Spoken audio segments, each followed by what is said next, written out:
Desmond Show.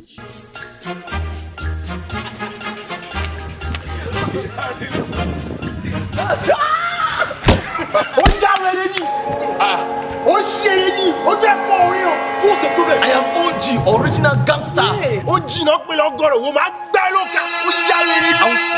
punch you. I'll punch you. You won't. Like a kid. Who won't be ready? Honey, give me 2 minutes.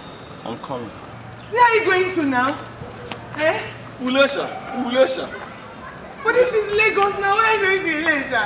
There's a shortcut there. I hear me, back me.